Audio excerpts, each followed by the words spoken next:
রজনীগন্ধার সুঘ্রাণ, সানাইয়ের মিঠে সুর, আলোর রোশনাই, মহার্ঘ শাড়ি বা লেহেঙ্গার মৃদু খসখস, সর্বোপরি মেকআপ আর্টিস্টের সৌজন্যে অপ্সরা সমাবেশ।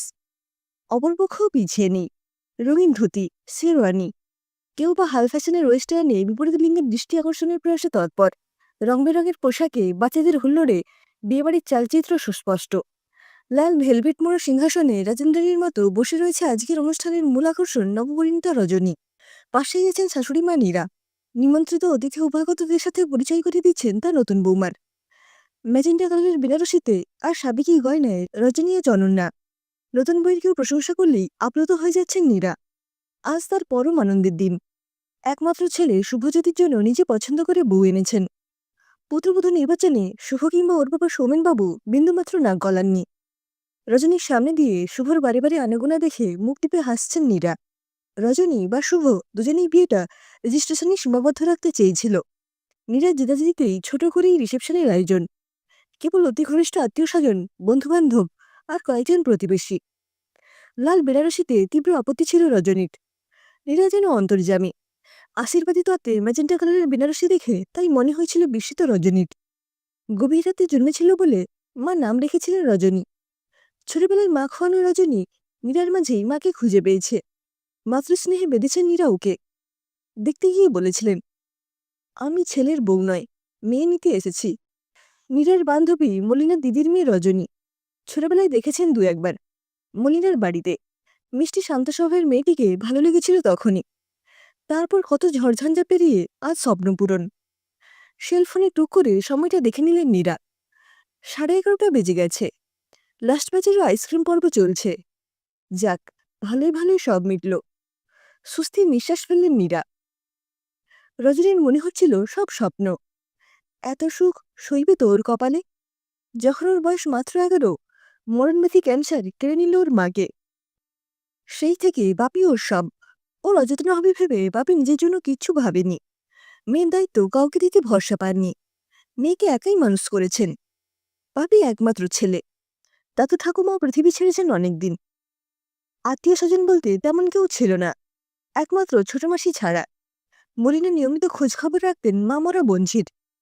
রবিবার বা ছুটির দিনগুলোতে হয় মাসির ওখানে বাপ বেটির নেমন্তন্ন থাকত, নতুবা দুটো স্টেশন পরেই দক্ষিণেশ্বর থেকে টিফিন বাক্স নিয়ে মাসি হাজির হয়ে যেতেন। মাসির একটি ছেলে, পুবলু, ক্লাস 9-এ পড়ে।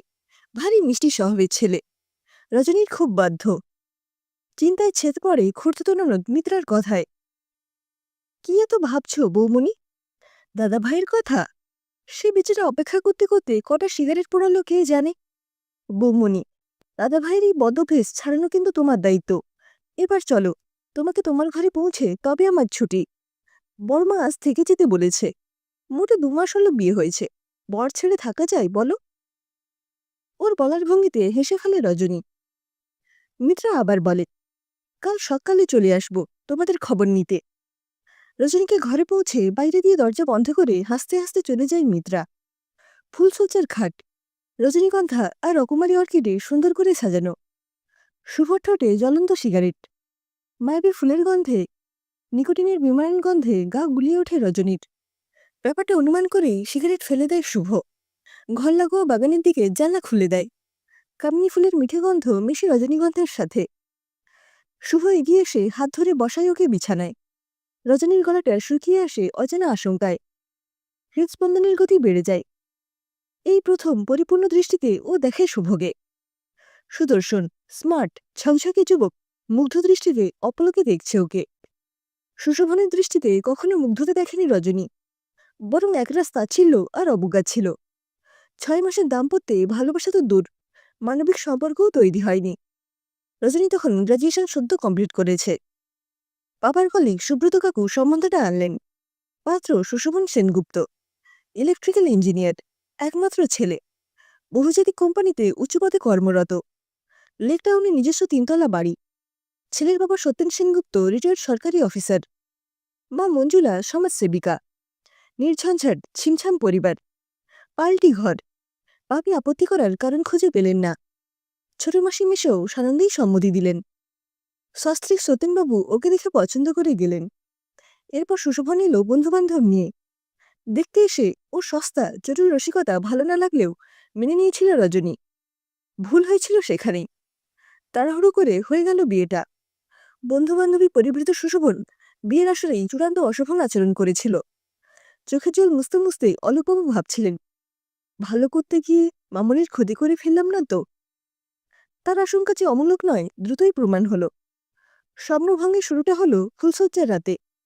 নামি হোটেলের ব্যাংকোয়েট হলে রিসেপশন পার্টি ছিল। হাজারখানেক নিমন্ত্রিত। অনুষ্ঠান মিটতে মিটতে বেশ রাত হয়ে গিয়েছিল।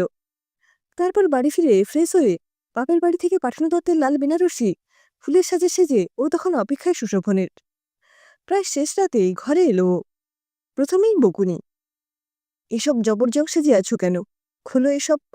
হতবাক রজনী ধাতস্থ হওয়ার আগেই আবার ধমক, এত রোগা কেন? বাবা ভালো করে খেতে দিত না? শরীরে তো কিচ্ছু নেই। অশালীন ইঙ্গিত করে বলেছিল সুশোভন। ও বরাবর ছিপছিপে গড়নের, সে কারণে এতদিন সব জায়গায় প্রশংসাই পেয়ে এসেছে।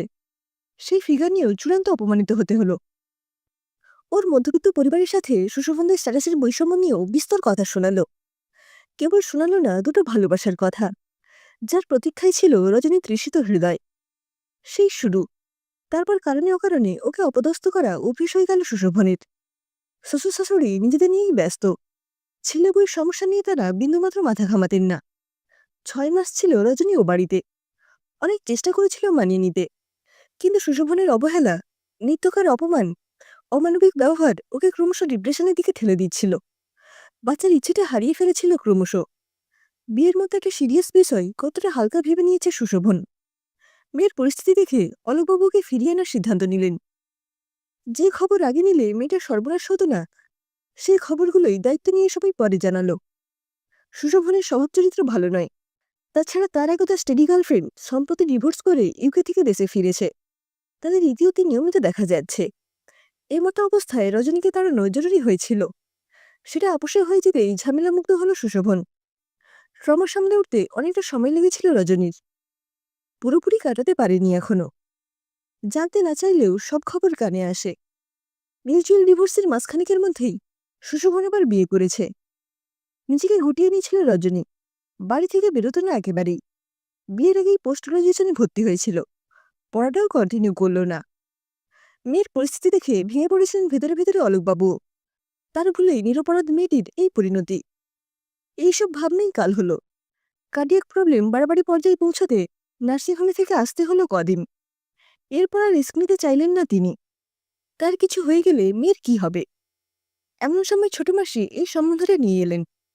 ছোট মাসির বাড়িতেই রজনীকে দেখে খুব পছন্দ হয়েছে নীরার, তার একমাত্র ছেলে শুভর জন্য। নীরাকে ওর সব ঘটনা খুলে বলেছিলেন মলিনা। ছোট থেকেই চেনে মলিনা শুভকে। তবুও খোঁজখবর নিয়ে নিশ্চিন্ত হয়ে তবে এগিয়েছে। বাপির পরিস্থিতি দেখে রাজি হতে বাধ্য হয়েছে রজনী। ডাক্তারের কড়া নির্দেশ, কোনো রকম উত্তেজনা বাপির পক্ষে ক্ষতিকর।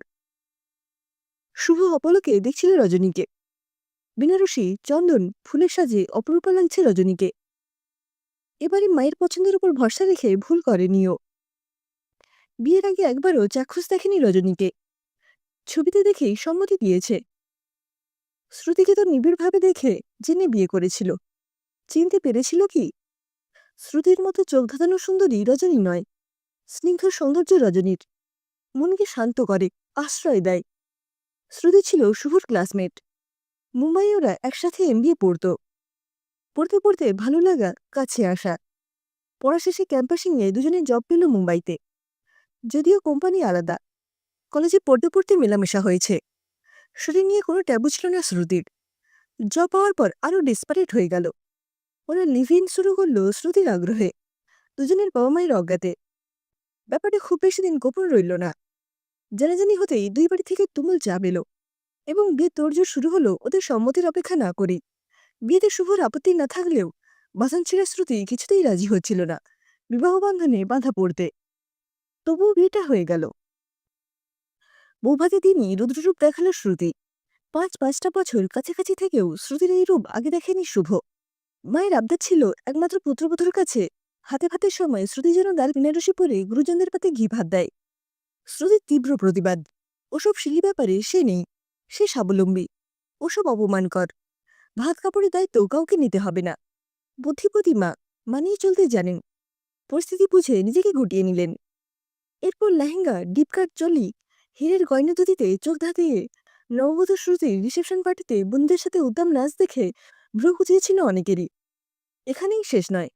রাতে বেডরুমে ঢুকে ফুলে সাজানো বিছানা দেখে চরম সিনক্রিট করল শ্রুতি। ওর নাকি ফুলে অ্যালার্জি। এই অজুহাতে পাশের ঘরে চলে গেল শুতে। শুভ ভাবল, এই 5 বছরে আগে কখনো শুনিনি তো ফুলে অ্যালার্জির কথা।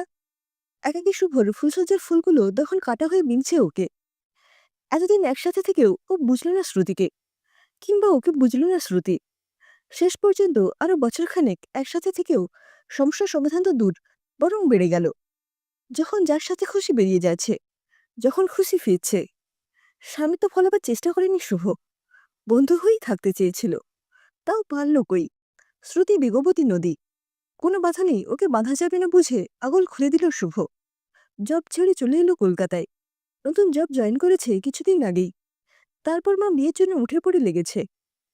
বিয়ের শব্দটা ওর কাছে আতঙ্কের কারণ হয়ে গিয়েছিল। তবুও শেষে মায়ের চোখের জলের কাছে হার মানতে হলো। মাকে তো কেবল দুঃখ দিয়েছে। মা যদি এতেই খুশি হয় তো মন্দ কি। বাবাও চাইছিলেন ছেলে সেটেল হোক। এই মেয়েটিও ওরই মতো বঞ্চনার শিকার। কিছু ভুল সিদ্ধান্ত, ভুল সম্পর্ক ওদের স্বাভাবিক জীবন বিপর্যস্ত করে দিয়েছে। এবার নতুন করে শুরু করার পালা। শুভ হাত রাখে রজনীর হাতে। মেয়েটা দু চোখে ভরসার আরতি। ওকে বুকে টেনে নেয় শুভ। ওর চোখে অপার মুগ্ধতা। পুরুষের এ দৃষ্টি চেনে মেয়েরা। নারী শরীর নয়। ওর খোঁজ নারী হৃদয়ে অফুরন্ত ভালোবাসা, নির্ভরতা আর পারস্পরিক আস্থার। শুভর ভালোবাসার কাছে নিজেকে নিশ্চিন্তে সমর্পণ করে রজনী। খোলা জানলায় চাঁদের আলো তখন উপচে পড়ছে ওদের সুখের ঘরে।